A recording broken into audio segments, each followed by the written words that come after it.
విషయాలతో కనెక్ట్ అయి ఉంటుంది, 2 విషయాలతో నిర్మితమై ఉంటుంది. కొంచెం చదువుకున్న అందరికీ తెలుసు. ఒకటి పవర్, 2 మెటీరియల్. ఒకటి శక్తి, 2 పదార్థము. ఒకటి క్షేత్రము, 2 క్షేత్రజ్ఞులు. పరమేశ్వరుడు, ఈ తల్లి పార్వతి, నువ్వు అదే. అందుకే నాకు ఈ రూపాన్ని ఇచ్చింది నువ్వే. నువ్వు సామాన్యురాలు కాదు.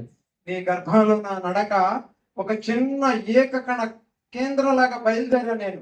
ఒక్కటే కణం, అందులో ఆ 26 క్రోమోజోమ్లు, ఆ న్యూక్లియస్, ఆ న్యూక్లియర్ సెల్ శాప్, దాని మీద ఉండే కవచము, అది విభజనలు చెంది రక్తము, మాంసము, కనుగుడ్డు, కన్ను, ఇంటెస్టైన్, ప్యాంక్రియాస్, లివర్, కిడ్నీస్, జుట్టు, ఒకదానితో ఒకటి సంబంధం లేని అనేక విభాగాలుగా తల్లి విభజించి ఈ రూపాన్ని ప్రపంచానికి అందించింది నువ్వే అమ్మా. అందుకే నీకు సేవ తల్లి. దాచుకోని పాదాలకు తగమా వారణాసి చేసిన పూజ ఇది. ఇది నేను చెప్తున్నది వేరేది కాదు. పూజిని కీర్తి రూప పుష్పం ఇది. ఈ శరీరము నీ కీర్తి, స్త్రీమూర్తి యొక్క కీర్తి. అది ప్రకృతి. ప్రకృతి యొక్క ఆ దివ్యత్వమే ఈ రోజు తనతో తానే మాట్లాడుతూ ఉన్నది. దీనికి ఆధారమైన వాడు ఈమె ఎంత సౌందర్యవతి అయినా ఆ పరమేశ్వరుడి అండ మీదే ఉంటదని చెప్పాడు మన అన్నమయ్య. ఆ సౌందర్యము, ఆ జలపాతాలు, ఆ పూచిన పువ్వులు, చెట్లు, కిరణాలు, ఇంద్రధనస్సులు, వానజనుకులు, ఇవన్నీ నీ స్వరూపమే, ప్రకృతి స్వరూపమే. అయినా నువ్వు ఎంత అందగత్తవైనా దాని మీద ఆధారపడి ఉన్నావు నువ్వు. ఉన్నత పతిపై ఒరిగి నిలుచుతున్న సన్నని నడుముకు చాంగుబడా. నీకు తల్లి, నీ సౌందర్యము అన్నదాని పరమేశ్వరుడి మీద ఉన్నదని చెప్పింది. అవ్యక్తం వ్యక్తమాపన్నం మన్యంతే మాం బుద్ధయ. ఈ పరమేశ్వరుడు శక్తి పదార్థంగా మారింది. ఇదే సృష్టి. మనలో కూడా ఇప్పుడు నేను ఇవన్నీ చెబుతున్నానే 18 శ్లోకాలు ఎక్కడున్నాయి అంటే జ్ఞానం రూపంలో లోపల ఉన్నది. ఆ జ్ఞానమే పరమేశ్వరుడు. ఈ పాడుతున్నామే ఈ క్రియ, ఇది సృష్టి. లోపల ఉన్నటువంటి ఆ అంతర్గతమై కానరాకుండా ఉన్నటువంటి ఆ ఎంపవర్మెంట్ ఉన్న చూసావా, అది భగవంతుడు. దాంతో ఎలా కనెక్ట్ అవ్వాలో మీకు చెప్తాం. చదువుకున్న వాళ్ళు కూడా ఉన్నారు వాళ్ళు. థర్మోడైనమిక్స్ థియరీ అని నెట్లో కొట్టండి. మన గూగుల్ మాతనైనా అడగండి, మన యూనివర్సిటీ వాట్సాప్ యూనివర్సిటీని అడగండి, చెప్పొద్దు. థర్మోడైనమిక్స్ థియరీ అంటే శక్తి పదార్థాలుగా మారింది. ఇది తిరిగి మళ్ళీ శక్తిగా మారింది. తగలేసామనుకో ఉష్ణం పుట్టింది. మనం కూడా పంచభూతాలతో తయారయ్యాము. కథ పూర్తయిన తర్వాత దీన్ని తగలేస్తారు. అదే వారణాసి అంటే ఏంటని ఒక అమ్మ అడిగింది. వారణాసి భగవద్గీత అంటే ఇంటికి పిచ్చెక్కింది. వారణాసి ఈ భారతదేశపు శ్మశాన వాటిక. అక్కడ ఏం చేస్తామంటే గతాన్ని తగలేస్తాం. Be free from past. గతమే నిన్ను వేధిస్తూ ఉన్నది. నువ్వు వాడివి, నువ్వు పలానా వాడివి, నువ్వు పలానా ఇదని నిద్రపోకపోతే సస్తావు. ఎందుకో తెలుసా? ఈ ఆలోచన చేతనే. అందుకే ప్రకృతి నిన్ను బలవంతాన ఆలోచన నుంచి విడగొట్టి కొన్ని గంటలు నిద్రపుచ్చుంది. అప్పుడు నువ్వు తిరిగి రీఛార్జ్ అవుతావు. అన్నం తినకుండా నిరాహార దీక్షలు చేసిన వాళ్ళు చాలా మంది ఉన్నారు. గాంధీ గారు కూడా నిర్నిద్ర దీక్ష చేసిన వాళ్ళు ఎవరన్నా అంటారా? అమ్మ మీరు నిద్రపోతారా? నిర్నిద్ర దీక్ష ఎవరు చేయలేరు. ఒక్కరోజు ఎవడన్నా నువ్వు కనుక నా పలానా దీపోతే నేను నిద్రపోకుండా కూర్చున్నాడు, కూర్చో, కాసేపటికి పడిపోయి నిద్రపోతావు. ఎందుకనంటే అది భగవంతుని యొక్క గొప్ప వరము. అదే నీకు బలము. అక్కడ నువ్వు రీఛార్జ్ అవుతావు. అంటే ఏంటంటే థాట్ నుంచి విడుదలవుతున్నావు. ఆలోచన యొక్క రభస నుంచి విడుదల. ఎన్ని ఆలోచనలు పర్ డే మనం చేస్తామో తెలుసా? 60,000 థాట్స్. 60,000 ఆలోచనలు మానవుడు రోజుకి చేస్తాడు. ఇక్కడ బతుకుతాడా చేస్తాడా? అందుకే పడి నిద్రపోతాడు. అది ప్రకృతి పెట్టిన ఆహార, నిద్ర, భయ, మైథునాలు, బిడ్డల మీద వాంఛలు, ఇవే మన జీవితం కోర్ వే, పాత్ వే. నీకు, నాకు, పశువుకి, కుక్కకి, నక్కకి, అమీబాకి, ఇవన్నిటి కూడా ఆహారము, నిద్ర, భయము, మైథునము అంటే బిడ్డలు కనాలనే కాంక్ష, కంటిన్యూటీ, ఇది మొత్తం కూడా భగవంతుడు పూసినటువంటి పరిమాణం మనలో. కాబట్టి ఈ నిద్ర అనేది ఆలోచన నుంచి విడుదల చేసినప్పుడు తిరిగి నువ్వు శక్తిని పోతావు. అదే నువ్వు ధ్యానంలో కూడా శక్తితోటి ఆలోచన నుంచి విడుదలవుతాం. ఓం నిశ్చింతనం ధ్యానం, ఇది ధ్యానం అంటే. ఓం నిర్విషయకం ధ్యానం, మరి కూర్చున్నప్పుడు వచ్చే ఆలోచనలు ముసురుతా ఉంటాయి అన్నమాట. ముసురు ఏం చేస్తాయి అంటే, ఈ ప్రపంచం అనేకం, అడుగడుగో వాడు దొంగ, ఇదిగో వీడు మంచోడు, ఇదిగో వీడి గోతిలో పడగొట్టు, ₹1 వస్తాయి అడిగే, ఈ గోతిలో తవ్వు నెట్టాడు, వీడి ముందు గోతిలో ఉంటాడు, తవ్వాలి కదా. అందుకని మనమే పడతాము. కాబట్టి ఇదంతా, దీని మొత్తానికి కారణం ఏంటంటే థాట్, ఆలోచన. ఈ ఆలోచనని ఎలా నువ్వు తీసివేయగలవు అంటే, ఇది ఏకస్వరూపం అని తెలియడం చేత.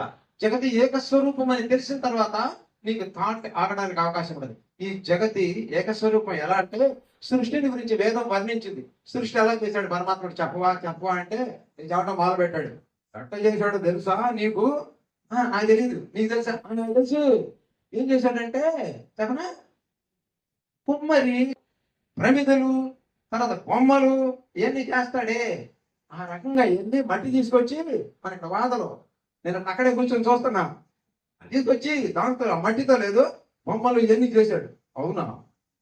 మరి మనది అద్వైతము, ఏకస్వరూపుడు, అతని కన్నా వేరేది మరొకటి లేదు. మత్తపరతరన్న అన్యకించిదస్తి ధనంజయ అని ఆయన చెబుతుంటే నువ్వు వెళ్ళి మట్టి తెచ్చాడు, ఆయన కన్నా వేరైన మట్టి తీసుకొచ్చి చేశాడు. రోయ్ ఏకత్వం అన్నాడు కదా, అది కాదు. మరి ఎట్ట చేశాడు? ఎట్ట చేశాడంటే, సాలి పురుగు నోట్లోంచి దారం వచ్చింది, ఆ దారంతో గూడు వెళ్ళింది, అట్లా చేశాడు. నాకు తెలుసు అన్నాడు. ఎక్కడ వెళ్ళాడు?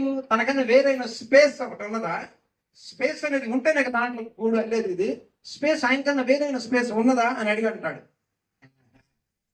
లేదు. మరి ఎట్ట చేశాడు? ఎట్ట చేశాడంటే, మానవుడు కలగన్న రీతిగా నీ ఆలోచన నీకన్నా వేరు కాదు. ఆలోచన పరుడి కన్నా వేరు కాదు.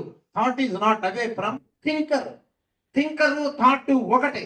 ఈ సత్యం నీకు తెలిసే కొద్దీ ఆ థాట్ అదృశ్యం అవుతుంది. మానవుడు అంతరంగమందు అపరాధములు చేసి మంచివాని వలన మనుజుడుండు, ఇతరులు ఎరుగకున్న ఈశ్వరుడు ఎరుగడ. లోపల అపరాధం చేశాడు ఎవడో వస్తాడు, నాలాంటి పట్టతాలకాడు కనపడ్డాడు. వీడి పట్టతల మీద గట్టిదంటే ఏమైంది? ఎన్ని దరిద్రపు ఆలోచనలు ఎందుకు వస్తాయంటే, ఇది కోతి, అసలే కోతి, కళ్ళు తాగింది, ఉప్పు దక్కింది, దెయ్యం పట్టింది, దీనికి తేలు పుట్టింది. ఎట్లుంటుందో మన మైండ్ కూడా అలా ఉన్నది. అనవసరమైన వ్యర్థమైన పనికిమాలిన వ్యవహారాలు మొత్తం తొగుతా కూర్చోండి. 60,000 అవ్వాలి కదా సాయంత్రానికి. నెట్లో కొనండి మీరు ఎవరైనా సరే. హ్యూమన్ థాట్ పర్ డే ఎన్ని ఆలోచన? 60,000 ఆలోచన చేస్తుంది. ఇవన్నింటిలో కూడా ఉపయుక్తమైనది. ప్రతి థాట్కి శక్తి ఖర్చు అవుతుంది. అందుకని శక్తి పూరణము ద్వారా నీకు జబ్బులు వచ్చేది ఆలోచన వల్లే, దరిద్రపు ఆలోచన. ఒక ఆమెకి ఆయన ₹1,00,000 పెట్టి సెల్ ఫోన్ కొని పెట్టాడంట. ₹1,00,000 పెట్టి ఆమె గుర్తు వచ్చింది. పూజలు కొట్టిద్దే, వెళ్దాంపా వాళ్ళ ఇంటికి వెళ్దాంపా అంట. ఈ సెల్ ఫోన్ తీసుకుని వెళ్దాంపా అంటే, ఎందుకే ఇప్పుడు ఎందుకే అంటాడు. నా బర్త్డే చెబుదాం. నీ బర్త్డే కాదు కదా, నువ్వు అమావాస్య రాదు, అర్ధరాత్రి దరిద్ర సాంగలు కదా, ఇవాళ పౌర్ణిమా, పైగా విలుపోవటమా, ఇది నీ పుట్టినరోజు అంటే ఎన్ని అనవసరం చెప్పండి అన్నంట. సరే ఇద్దరు కలిసి స్కూటర్ వేసుకొని వెళ్ళాను నా దగ్గరికి. వెళ్ళంగానే టీషర్ట్ పెట్టిందంట ఎదురుగా, కనపడాలి కదా. ఏది వచ్చాను కానీ, వచ్చాము మేము పుట్టినరోజు కదా ఇంకేం వచ్చాము. నా చానాటి కనిపెట్టాడు ₹1,00,000 సెల్ ఫోన్ అన్నాడు. బలి ఉంది, కూర్చోండి అని హ్యాపీ పిలిచి బర్త్డే విషయం చెప్పిందంట. చెప్పిన తర్వాత పిచ్చా పార్టీలో మొన్న కొన్న డైమండ్ నెక్లెస్ తెచ్చింది, 50,00,000 పిచ్చిపోయింది. ఈ దగ్గర మన దగ్గరికి అనవసరంగా వచ్చానే, వెళ్దాం అంటుందంట. భర్తనే కాసేపు కూర్చుందండి, స్వీట్లు పెట్టారు వెళ్దాం అంటుందండి. బర్త్డే కదండి కాసేపు కూర్చోండి, ఎందుకండి అడుపులో మంటలు ఉందంటాడు ఏమో ఆవిడికి. ఇది ఆత్మ సంస్థమన కృత్వా నకించిదపి చింతయేత్. కొంచెం కూడా ఆలోచించకుండా ఉండగలవా? ఎందుకు ఇలా చెయ్యాలి అని అంటే, అతడు ఏకస్వరూపుడు. అతడు తనకన్నా వేరైన మట్టి చేత గాని, తనకన్నా వేరైన స్పేస్ చేత గాని నిన్ను ఉద్ధరింపజేయలేదు. అతడు మనిషి కలగన్న రీతిగా పరం భావమజానంతో మమ అవ్యయం అనుత్తమం. ఇది ఉన్నదే, ఎన్ని కలడగన్నా కూడా అవ్యయం. ఇది ఎంత సృష్టి చేసినా కూడా అవ్యయం. ఎందుకంటే చేసినను నేను చేయని వాడనే. చాతుర్వర్ణం మయా సృష్టం గుణకర్మ విభాగశః తస్య కర్తారమపి మాం విద్య కర్తారం అవ్యయం. ఎంత సృష్టి చేసినా కూడా తరగని అవ్యయ స్థితి. అది రూప రసగంధములకు మేరలకు అందేది కాదు. అదే భగవంతుడు. అతనికి గుణము లక్షణము స్వభావములు ఉండవు. అతడి జ్ఞానమే అతని స్వరూపము. అతని ఎలా పట్టాలో ప్రభు నిన్నెరిగి పట్టిన ఆపద కల్గా నేర్చునే. అతన్ని పట్టుకున్నామంటే మాత్రము నీ మోకాళ్ళ నొప్పులు తగ్గుతాయి. నాకు తగ్గినాయి, మీకు కూడా తగ్గుతాయి. తర్వాత మీకు డబ్బులు వస్తాయి. అతన్ని యథాతథం పట్టుకోవాలి. రామా కృష్ణ అన్నావా, నీ కొంప మునిగిందని చెప్పి ఎవరు చెప్పారంటే గోపన్న రామదాసు కంచెర్ల గోపన్న చెప్పాడు. ఏం చెప్పాడా? స్వామి రామా, నా 10,000లకు రంగు కన్నా 10,000లకు బంగపు ఉంగరములు నిన్నడిగి తినా. సంగతి బంగారు శాలువ అంగిన్నడి కట్లడిగి తినా. నేనేమన్నా ఇలాంటివన్నీ నేను ఎప్పుడు అడిగానా? ఇక్ష్వాకు వంశంలో పుట్టావు ప్రభు, ఎప్పుడు చెప్పు, నేను నిన్న ఎప్పుడన్నా ఇవి అడిగానా? చెబులు మోహ క్రోధం వల్ల సమ్మోహపడుతుంది. సమ్మోహ స్మృతి భ్రంశాత్ బుద్ధినాశాత్ ప్రణస. నీకు గుర్తు బుద్ధి యొక్క బ్యాలెన్స్ మొత్తం పోతుంది. Because of thought. So stop thinking. నకించిదపి చింతయేత్. కొంచెం కూడా నువ్వు ఆలోచించకూడదు. ఏం చేయాలంటే ధ్యానాన్ని చక్కగా వివరించాడు. సర్వద్వారాణి సంయమ్య మనోహృది నిరుచ్ఛచ మూర్ధ్నాధాయ మనః ప్రాణమస్థితో యోగధారణం చేయాలి. దీంట్లో నీకేమవుతుందంటే శక్తి కన్సర్వ్ అవుతుంది. కన్స్యూమ్ అవడానికి బదులుగా శక్తి నిలబడుతుంది. నువ్వు రోజుకి 60,000 ఆలోచనలు చేస్తున్నావు. కావాలంటే నెట్లో చూసుకో. నీ ఆలోచనకు ఉపయోగపడే వాటిని న్యూరాన్స్ అంటారు. NEURONS neurons. ఇవి నీ బ్రెయిన్ లో ఎన్ని ఉన్నాయో తెలుసా? 8,600 కోట్ల న్యూరాన్లు ఉన్నాయి. 860 కాదు, 8,640 కోట్లు. 8,600 కాదు, 8,600 కోట్లు. 86 బిలియన్స్ ఆఫ్ న్యూరాన్స్ ఉన్నాయి. కావాలంటే మా సార్ ఉన్నాడు, అడగండి. నెట్లో చూడండి, గూగుల్ మాతను అడగండి, యూనివర్సిటీ వాట్సాప్ యూనివర్సిటీలో చూడండి. 8,600 కోట్ల న్యూరాన్లు. అవి అన్ని కూడా న్యూరల్ ఫైర్ కొడతాయి, తుపాకీతో పేర్చినట్లుగా. ఇవన్నీ నీ శరీరం మీద వర్క్ చేస్తూ ఉంటాయి. ఈ మొత్తాన్ని 8,600 కోట్లని ఏకీకరణం చేయడం ఒక్కటే యోగం. యోగము ద్వారా తప్ప నీవు ఇంకా అన్యమైనటువంటి ఏ భావన చేత కూడా ఈ 8,600 కోట్ల న్యూరాన్స్ ని ఏకీకరణం చేయలేవు. అదే రామాయణంలో ఏం చెప్పబడిందంటే, కోతులను మొత్తాన్ని కూడా ఏకీకరణం చేసి అఖండమైన సముద్రానికి వారధి కట్టాడు. ఇది అసాధ్యమైన కార్యాలని నువ్వు సుసాధ్యం చేయగలుగుతావు. ఎప్పుడు చేయగలుగుతావు అంటే నీ బ్రెయిన్ లో ఉన్నటువంటి నీ ఓన్ న్యూరాన్స్ ని ఏకీకరణం చేయగలగాలి. ఓమిచ్చేకాక్షరం బ్రహ్మ వ్యాహరం మామనుస్మరన్ యః ప్రయాతి జయన్ దేహం సయాతి పరమాగతిం. శరీరం వదలటం కాదు, శరీర స్మృతిని వదలాలి. నిద్రపోయినప్పుడు నువ్వు స్త్రీవో పురుషుడివో ఎవడవో నీకు తెలియదు. నిద్ర లెగవబోయేటప్పుడు ఉన్నదే పట్టుకుంటావు మెల్లగా. డోలాయమానంలో ఊగేటప్పుడు నేను ఫలానా వాడిని ఏమనుకున్నా, కొడుకుని నేను, నాకు ఎన్ని కథలు ఉన్నాయో నీకు తెలుసా, నా భూమి తెలుసా. నిద్రపోయినప్పుడు ఇది ఆడదామా కూడా తెలియదు. ఆడి దగ్గరికి వెళ్ళి ఎన్ని కూతురు తిప్పినావు నిద్రపోతూ ఉంటాడు. అదే మెలుకున్నప్పుడు వెధవా అన్నా కూడా పిచ్చికోపం వచ్చేస్తుంది. ఇదంతా ఎందుకంటే థాట్ యొక్క మిరాకిల్. థాట్ ఏం చేస్తుందంటే నిన్న వదిలిపెట్టినటువంటి ఆలోచనల కొంగుని మళ్ళీ తిరిగి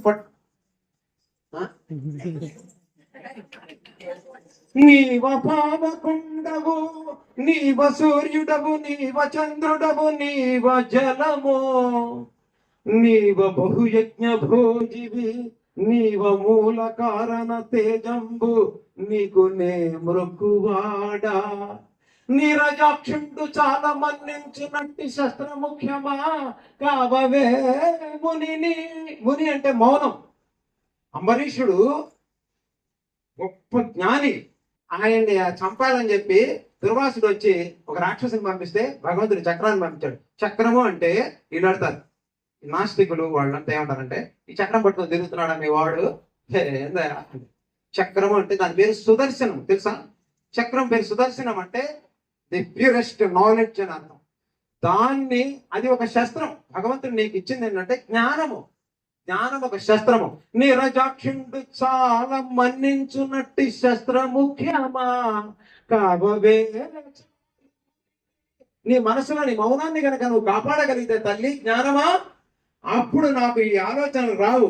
ఈ ఆలోచనల వలన ఈ డోపమైన్లు, ఈస్ట్రోజన్లు, యాండ్రోజన్లు ఊరి నా ఒళ్ళంతా కూడా రోగభూయిష్టం అవ్వదు. డాక్టర్లు నారాయణతో సమానం. నువ్వు రోగం అనే బోన్లో పడితే తర్వాత నిన్ను విడుదల చేస్తారు. భారత భాగవతాలు బోన్లో పడకుండా చేస్తాయి నిన్ను. కాబట్టి ఏ విధమైనటువంటి ఆలోచనతో వృక్షములు ఏ విధంగా పదార్థంతో కాకుండా కేవలం శక్తిని కన్స్యూమ్ చేసుకుంటున్నాయో నువ్వు కూడా అలా కన్స్యూమ్ చేసుకోగలవు. నీ శక్తి అనంతంగా ఎక్కడ నాశనం అవుతుందంటే థాట్, ఆలోచనలో నాశనం అవుతుంది. థాట్ అనేది అతి భయంకరమైన స్ట్రక్చరు. 8600 కోట్ల న్యూరాన్స్ తో నిర్మితమైనటువంటి ఆ దౌర్భాగ్య స్ట్రక్చర్ ని నువ్వు ధ్యానము అనేటటువంటి అద్భుత శక్తితో దాన్ని ఆపగలుగుతావు. ఇలా ఆపిన తర్వాత నీకు ధనం రావడం ప్రారంభమవుతుంది. శక్తి ఆలోచన అద్భుతంగా పనిచేస్తుంది. చెయ్యవలసింది చేస్తావు, హైయెస్ట్ యాక్యురసీలో చేస్తావు. ఒకటి నీకు డబ్బు వస్తుంది, 2 నీ ఆరోగ్యం బాగుంటుంది, 3 నీ మానవ బంధాలు అద్భుతంగా ఉంటాయి, 4 సామాజిక గౌరవాన్ని నువ్వు పొందుతావు ఖచ్చితంగా. ఇందుకు సందేహమే లేదు. ఇది అవబోయేటప్పటికి శక్తిని ఎలా కన్జ్యూమ్ చేసుకోవాలి, శక్తిని పదార్థంగా కాకుండా యాజ్ ఇట్ ఈస్ గా ఎలా లోపలికి తీసుకోవాలో భాగవతం ఏం చెప్పిందో అది చెప్తా. హరిని సంభావించును. హరి అంటే దేవుడు కాదు, శంఖ చక్ర కదా జయనాలు ధరించిన మూర్తి కాదు. అందుకే ఇది ఏకస్వరూపం అని ఆ గుళ్ళో ఉన్నది కూడా ఉండవలసిందే. ఎంబ్లం కమ్యూనిస్ట్ దేశాలు కూడా జెండా పెట్టు తిరుగుతున్నాయి. మరి అది విగ్రహారాధన కాదా? విగ్రహారాధనమే అది. తప్పదు నీకు. నీవు ఆత్మలో పరమేశ్వరుడు విశ్వజ్ఞానమని, ఏకస్వరూపమని, అతడి వ్యవస్థని, వ్యక్తి కాదని గుర్తుపెట్టుకో. పైకి మాత్రం ఈ విగ్రహానికి ఖచ్చితంగా నువ్వు పూజ చేయవలసిందే. ఎందుకంటే నీ బిడ్డకి ట్రాన్స్ఫర్ అవ్వాలంటే ఈ అద్భుత జ్ఞానం అంతా ఆ జెండా ఉండాలి, ఆ ఎంబ్లం ఉండాలి, ఆ అజెండా ఉండాలి. భారత భాగవత రామాయణాలు అద్భుతమైన విషయాలు బోధించాయి. సో వాక్యంలో మాత్రం భగవంతుణ్ణి మూర్తిగానే చూడు, నీ బిడ్డకు మూర్తిగానే చెప్పు. నీ హృదయాంతరంగంలో మాత్రం హరి అని తెలుసుకో. హరి అంటే గుణాలు, రూపాలు, లక్షణాలు, కుయుక్తులు, చిత్తులు మొత్తం హరించుకుపోయిన తర్వాత ఉండేటటువంటి purity. That purity is called Hari. ఆ హరి అని నువ్వే పని చేయ, హరి అని ఏ పనైనా. ఈ అంబరీష్ ఇలా చేశాడు. హరి అని సంభావించును. అమ్మ బాగున్నావా? హరి అని మనసులో అనుకుని బాగున్నావా అమ్మ. హరి అని సంభావించును, హరి అని దర్శించునంటూ నా ఘ్రాణించును, హరి అని రుచి కొనగలచును. హరి హరి హరి కను నంబరీషు అలవియబోగడం. ఈ హరి అనేటటువంటి ఆ ప్యూరిటీని, ఆ నిశ్శబ్దాన్ని, ఈ మనసులో దరిద్ర గోళలు, యుద్ధులు, ప్రణాళికలు లేని దివ్యత్వాన్ని భగవంతుడని తెలుసుకో. ఈ విధంగా హరి అని సంభావించే వాని యొక్క ఆ అద్భుతత్వాన్ని అంబరీషు కను నంబరీషు అలవియబోగడం, ఆ నిశ్శబ్దం యొక్క శక్తిని తెలుసుకోవడము అలాగే అవుతుందా? కృష్ణ అర్పణం. నీ హేమ కిరీటం బడిగితినా, దశరథ సుత నీ చేత ధరించిన దాన కంకణం బడిగితినా, ప్రశస్త భద్రాధీశుడవని నీ ప్రభుత్వమిమ్మని అడిగితేనా? అడగలేదు కదా. అయినా నేను ఇవేవి ఆయన అడగపోయినా కూడా నువ్వు నన్ను కరుణించడంలా. నీ పాదపద్మములు సేవ చేయాలని ఘనముగా నిన్ను రమ్మని పిలిచానే తప్ప ఇవేవి నేను అడగ. ఎందుకు రావు నువ్వు? ఎందుకు రావో నాకు అర్థమైంది. ఖ్యాతిగా నీ పంకజయుగమును ప్రీతిగల పగ భేదమెంచితినా. ప్రభు, ఇది నీ ఎడమ కాలు ఈశ్వర, ఇది నీ కుడి కాలు. నీ పాద పద్మాల దగ్గర పువ్వు పెట్టేటప్పుడు నా మనస్సు భావించిందే, ఆ ద్వైతము చేత నువ్వు నన్ను విడిచిపెట్టావా ప్రభు. ద్వైతము చేత నువ్వు దుఃఖాన్ని అనుభవిస్తున్నావు.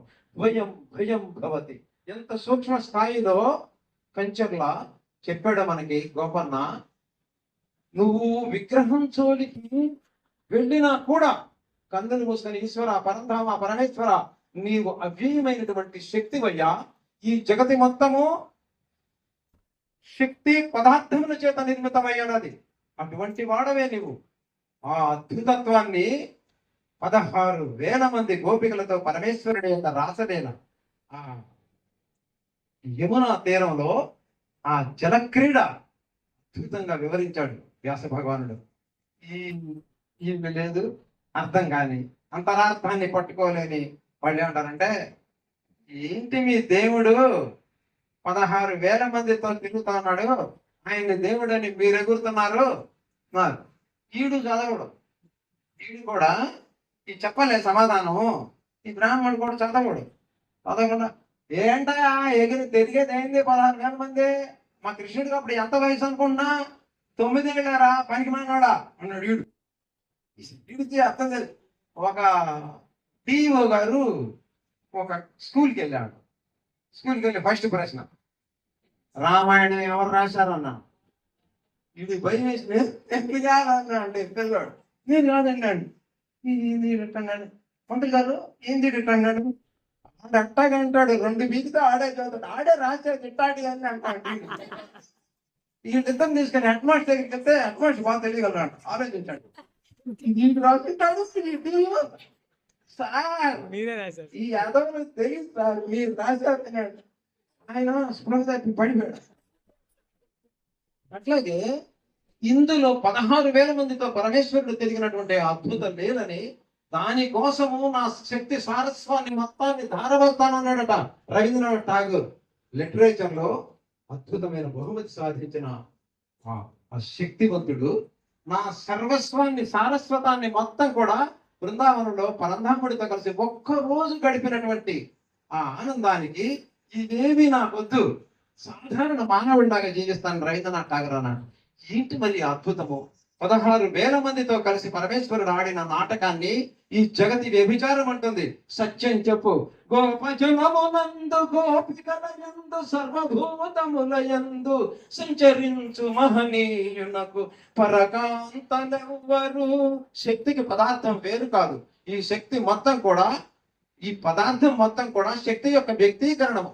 దీన్ని అలా చూడగలగాలి నువ్వు. గోపజనమునందు గోపికల యందు సర్వభూతముల యందు సంచరించు మహనీయునకు పరకాంతలెవ్వరు. సర్వమయుడు నీల సలిపెగాక. పోని బాబుకి నీ తాతకు చెప్పుకోపో. సర్వమయుడు లీల సలిపెగాక. దీంట్లో ఉన్నది శక్తి. అదే శక్తి ఫ్యాన్లోకి వెళ్ళి తిరుగుతా ఉంది. అదే శక్తి లైట్లోకి వెళ్ళి వెలుగుతా ఉంది. అదే శక్తి ఇస్త్రీ పెట్టలోకి వెళ్ళి కాలుతా ఉంది. అదే శక్తి యంత్రంలోకి వెళ్ళి పరిగెడతా ఉన్నది. ఇదే వీడు అంటున్నది. ఇది ఎంత తప్పు. ఒక ఫ్యాన్లోకి వెళ్ళి తిరగాలి కానీ మళ్ళీ ఆమెలోకి వెళ్ళి ఎరుగుతావా నువ్వు. ఇది వీడికి అర్థమవుతుంది. ఈ సత్యాలని, గాథల్ని మొత్తాన్ని కూడా గజరాజ మోక్షణంబును నిజముగా పఠించు నిఖితాత్ములకు. గజేంద్ర మోక్షం చదివారా? గజరాజ మోక్షణంబును నిజముగా పఠించు నియతాత్ములకు. గజరాజ వరదుడిచ్చును గజములు తురగములు చందనములు కైవల్యం. దాని యొక్క గాథ యొక్క తత్వాన్ని, అద్భుతత్వాన్ని చెప్తున్నాడు. నువ్వు కనుక ఆ గాథని అంతరార్థాలతో కనుక చక్కగా పట్టుకోగలిగితే, అక్కడ ఉన్నది ఆ మొసలి, అది జంతువు కాదు, అది నీ ఆలోచన, అది నీ ఆలోచన. ఈడు గుట్టించుంటాడు అన్నట్టు చూస్తున్నారు కొంతమంది అమ్మలు ఉన్నాయి. ఈడు ఇలాంటి వాళ్ళు గుట్టిస్తాడు. మాయా నీకు ఇన్ని కథలు ఎట్టవచ్చు, పెళ్ళైన తర్వాత నేర్చుకున్నాను అయ్యా. లేటుకి ఇంటికి రావడం, ఫోన్ మాట్లాడేది ఎవరితో అర్థం కాకుండా చేయడం, ఇవన్నీ తర్వాత నీకు కూడా వస్తాయిలే తొందరపడవ. ఈడే పుట్టించి ఉంటాడు, ఇది నేను పుట్టిరా. వ్యాస భగవానుడు చెప్పాడు, ఊహకనంగి జీవన పుటోలమునంబడి పోరుచున్ మహామోహనత నిబద్ధ పదమున్ విడిపించుకొనంగలేక సందేహము పొందు దేహి క్రియన్ దీనదశన్ గజముండే దురంత దంత పరిఘట్టిత పాద కురాగ్రశల్యమై. మొసలి ఉన్నదే ఆలోచననే మొసలి, అది పట్టుకొని పీకి పీకి గోడలతో లాగి గందరగోళం చేసి చివరికి ఇదంతా తెల్లబడి ఇదంతా నడుములు పిడుగులు జారి ఇట్టగా అయిపోతాడే. ఎందుకంట అవుతాడు, తెగ ఏడుస్తూ ఉంటాడు. ఎందుకంటే నాకు మునుపటి శక్తి లేదంటాడు.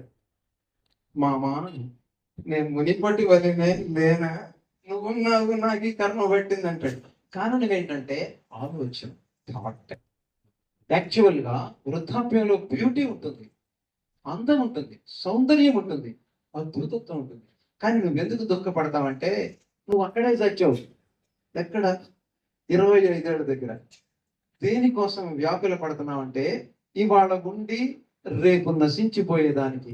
దీనికోసం జ్యోతస్య హి ధ్రువో మృత్యు, ఇది ఇవాళ ఉండి రేపు పోతుంది.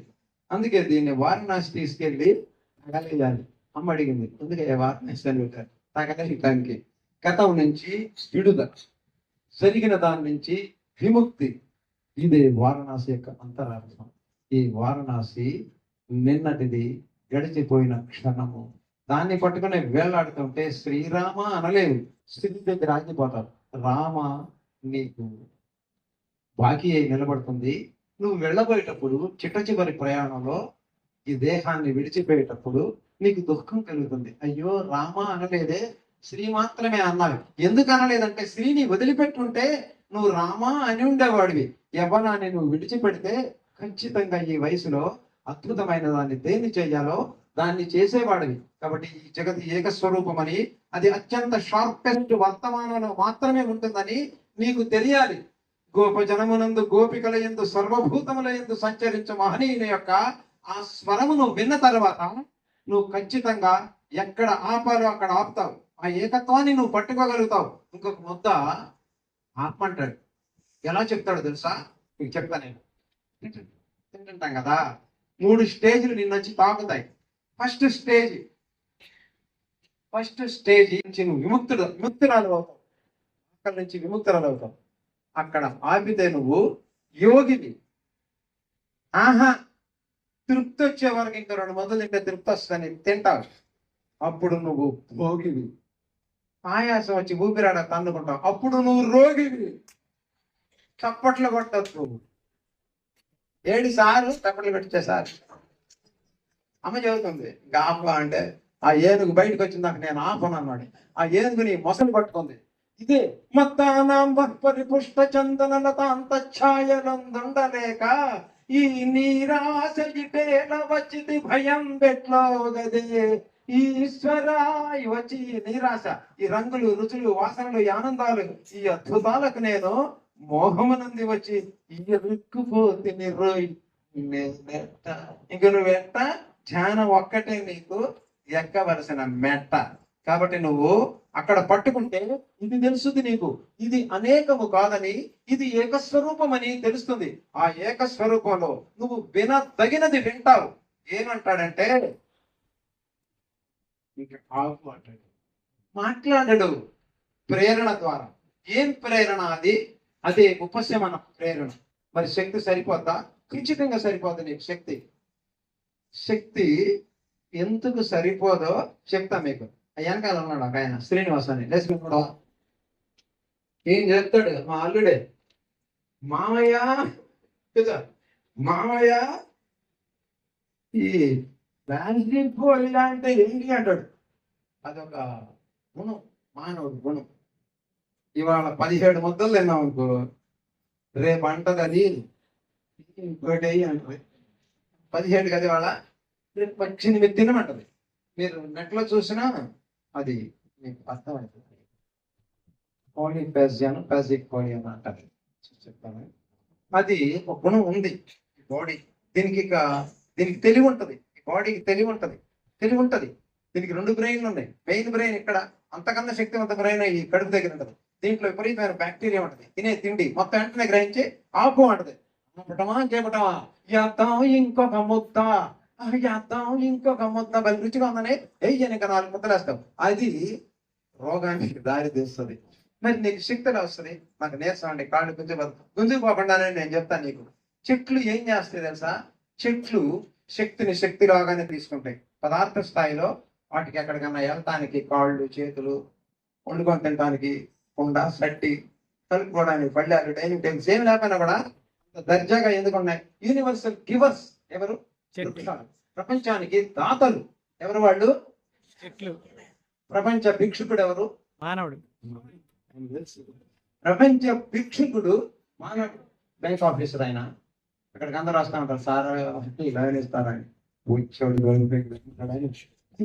ఎంత ఉన్నా ఎందుకు చాలదంటే ఆశాపాశముదా గడున్నిడుపు లేదంతంబు రాజేంద్ర వారాసి ప్రావృతమేద నీవలయ సామ్రాజ్యంబు సేకూరియన్. ఇంకా సాయంత్రం తింటా ఇప్పుడు కూడా ఇంకోటి తింటా. శక్తి చాలదంటాడు. నీకు శక్తి పదార్థం లేకుండా నువ్వు శక్తిని తీసుకోగలవు. పదార్థం లేకుండా కూడా నువ్వు శక్తిని తీసుకోగలవు. ఎందుకంటే భగవంతుడు ఎవ్రీవే నీ హృదయంలో ఉన్నాడు, నువ్వు తీసుకునే గాలిలో ఉన్నాడు. ఇంకా ఈ విశ్వం అంతా కూడా శక్తి యొక్క వ్యక్తీకరణమే. చీమగా, పుట్టగా, గుట్టగా, మట్టిగా, నక్షత్రంగా, ఆకాశంగా, భూమిగా, వీటన్నిటికీ మారింది ఏంటి తెలుసా? శక్తి, పవర్. దీన్ని చెప్పాను కదా, థర్మోడైనమిక్స్ థియరీ అని కొడితే, ఈ థర్మోడైనమిక్స్ థియరీ అని కనుక మీరు కొడితే, ఈ చెప్తేది ఏం చెప్తే సార్, ఈ జగతి మొత్తం ఈ శక్తి యొక్క స్వరూపం. ఈ శక్తి ఒకదానిలో నుంచి ఒకదానిలోకి మారుతూ ఉంటుంది. దేహినోస్మిన్ యథా దేహే కౌమారం యవ్వనం జరా తథా దేహాంతర ప్రాప్తి. టైం అయిందా? టైం అయినప్పుడు నేను లేచి వస్తాను బాబాయ్ అని చెప్పింది. ఎప్పుడెప్పుడు ధర్మం మనకు హాని కలిగిద్దాం అమ్మాయి వచ్చింది. ఇప్పుడు ఈ శరీరం మారుతా ఉన్నదే, ఇది పుట్టినది ఇలాగా మారుతుంది. పుట్టనిది ఒకటి ఉన్నది. పుట్టని దాన్ని పుట్టనట్టుగా నువ్వు తీసుకోగలుగుతావు. నీకు నేను నేర్పుతా. దాన్ని ఏమంటారంటే శక్తి పూరణము అంటారు. ఏమంటారు? శక్తి పూరణం అంటారు. నీకు ఎందుకు నొప్పులు వస్తాయంటే కాళ్ళు, మోకాళ్ళు, మోచేతులు, మెడ, కడుపులో మంట ఇవన్నీ ఎందుకు వస్తాయంటే శక్తి సంచారం ఎక్కడైతే ఉండదో అక్కడ నీకు నొప్పులు వస్తాయి. అందుకే యోగులు నీకు 6 ట్రాన్స్ఫార్మర్స్ ఉన్నాయని చెప్పాడు.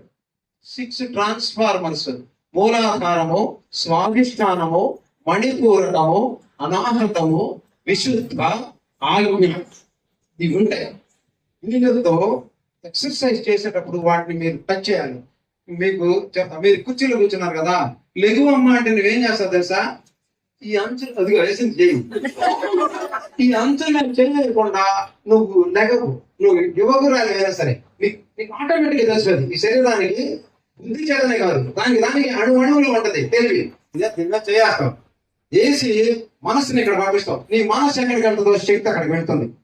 నీ మనస్సు ఎక్కడికి వెళుతుందో శక్తి అక్కడికి వెళ్తుంది. నీ మొక్కలు నొప్పి ఎందుకు వస్తుంది తెలుసా? శక్తి అక్కడికి వెళ్ళట్లా. దాన్ని మానేసి ఆలోచిస్తున్నావు. నీవు లేక నేను శక్తి కాదు. ఆమె ఎవరు? లేకపోతే ఆయన లేకపోతే మన నాన్న, అమ్మో. నువ్వు లేక నేను అంటా ఉంటది మనసు. కానీ అది లేకపోయినా కూడా నువ్వు ఉంటావు.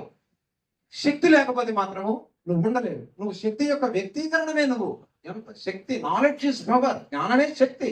అతడు శక్తి స్వరూపుడు. రూప రసగంధ స్పర్శ శబ్దాలతో అవసరమే లేదు. శక్తిని డైరెక్ట్ గా వృక్షం తీసుకుంటుంది కనుక దాని వ్యర్థాలన్నీ కూడా రుచిగా ఉంటాయి. దాని వ్యర్థాలన్నీ కూడా సుగంధభరితంగా ఉంటాయి. దాని వ్యర్థాలు ఏంటి తెలుసా? చెట్ల యొక్క వ్యర్థాలు పువ్వులు, కాయలు, దాని చెక్క, ఆకులు, ఇవన్నీ కూడా వృక్షం యొక్క వ్యర్థాలు. మానవ వ్యర్థాలు ఎలా ఉంటాయో మీకు నేను చెప్పనవసరం లేదు. పరమ దరిద్రంగా దుర్గంధభూరితమై ఉంటాయి. మానవ వ్యర్థాలన్నీ కూడా దుర్గంధభూరితమై ఉంటాయి. వృక్షముల యొక్క వ్యర్థములు సుగంధభరితంగా ఉంటాయి. వాటిని సుగంధ ద్రవ్యాలు కూడా మనం వాడుకుంటాం. పువ్వులు, కాయలు ఇవన్నీ కూడా వృక్షముల యొక్క వ్యర్థం. అయితే నువ్వు పదార్థం లేకుండా కూడా నువ్వు శక్తిని తీసుకోగలవు. మా డాక్టర్ గారు వచ్చాడు, వీడేది రెట్టా పుట్టించాడు అనుకుంటాడు ఆయన. శక్తిని ఎలా తీసుకోగలము అని అంటే, వృక్షం ఎలా తీసుకుంటావు అన్నదో నువ్వు కూడా అలా తీసుకోగలవు. మా అమ్మాయిని అమెరికా పంపించాం, మా చెల్లెలు. 3 నెలల తర్వాత పడిపోయిందనే వార్త వచ్చింది. ఎందుకమ్మా నువ్వు పడిపోయి ఉంటే అన్ని టెస్టులు చేస్తే డి విటమిన్ లేదంట. కారణం ఎండ తగలటల్లా. ఎండ పదార్థం కాదే తినటానికి. శక్తి ఎలా వచ్చింది శరీరంలోకి? దాంట్లో శక్తి ఉండనే ఉంటుంది. అలాగే నువ్వు ఎక్కువ అలసిపోతున్నది శారీరక శ్రమ చేత కాదు, మానసిక అలసట చేత. అనవసరమైన వ్యర్థమైన భావాలన్నీ కూడా నీలోకి రావడం చేత నీకు ఈ దౌర్భాగ్యం పట్టింది. ఆలోచన వెంటనే ఒక హార్మోన్ ని ఉత్పత్తి చేస్తుంది. న్యూరోసైన్స్ చేస్తున్న మా సార్ వేరే డాక్టర్ గారే. అది ఏం చేస్తుంటే వివిధ రకాలైనటువంటి హార్మోన్స్ ను ఉత్పత్తి చేస్తుంది. వాటి పేర్లు కూడా చెప్పారు. ఆశ, ఇది డోపమైన్ అనేటటువంటిది, ఇది వదలదు. తర్వాత అడ్రినల్, కార్టిసోలు, ఇవి కోపాన్ని ఉత్పన్నం చేస్తాయి. ఇవి పుట్టి ఊరుకోవు, రక్తంలో కలుస్తాయి. రక్తంలో కలిసిన నేను హింసించుకు తింటానే ఉంటాయి. కాబట్టి దీన్ని కనిపెట్టింది కోహరెన్స్ అన్నది సైన్స్. మందేమన్నదంటే ధ్యానము అన్నది. ధ్యాయతో విషయాన్ పుంసః సంగస్తేషుపజాయతే సంగా సంజాయతే కామః కామాత్ క్రోధోభిజాయతే క్రోధాత్ భవతి సమ్మోహః సమ్మోహాత్ స్మృతి విభ్రమః స్మృతి భ్రంశాత్ బుద్ధినాశాత్ ప్రణశ్యతి. నీకు ఎప్పుడైతే థాట్ వస్తుందో, ఆలోచన వస్తుందో, వెంటనే అది వచ్చి ఈ అమ్మా బాగున్నావా అని కూర్చోదు. వెంటనే హార్మోన్ ని ఉత్పత్తి చేస్తుంది. అది నీ శరీరం మీద విపరీతమైనటువంటి ప్రభావాలను చూపిస్తుంది. ఆ హార్మోన్ 50 కన్నా ఇంకా ఎక్కువ ఉన్నాయి హార్మోన్స్ శరీరంలో. అవన్నీ ఊరికినే రావు, నీ ఆలోచన వలన మాత్రమే వస్తాయి. పాము అక్కడ వెళ్తుంది, నేను చేసింది అది ఏం చేయరా. మాకు చెప్పాడు, పని చేసేవాడు కుక్క అని. పని చేసేవాడు కుక్క. ఏదన్నా ఎలాంటి ఏదన్నా నెత్తి పెట్టుకున్నాడంటే ఆడు కుక్క. ఏంది ఇక్కడ రాయి, ఇక్కడ పెట్టావు, కాలు తగిలింది నాకు. ఎందుకు రాయినా పని చేసేవాడు కుక్క అంటే, పెళ్ళింటి అక్కడ కూర్చుంటాం కదా, కుక్క అక్కడ వెళ్తుంది అనుకో, వీడు ఇక్కడ నుంచి చాయ్ పో అంటాడు. ఎందుకు రాదు, నేనేం చేశాను, ఏం చేయలే, వెళ్తుంది కుక్క కదా ఛాయ్ అన్న. పని చేసేవాడు కుక్క అంటే ఇంకా వాడిని అదిలిస్తూ ఉంటారు. ఈ మనసు ఏం చేసిందో తెలుసా, వీడు మానవుడి జీవుడిని అదిలిస్తూ ఉంటది. అదిగో పాము, అది బీకిందంటే సస్తావు నువ్వని వీడికి భయం వేస్తుంది. భయం వేయగానే వాడికి కొన్ని హార్మోన్స్ పుడతాయి, ఉత్పన్నం అవుతాయి.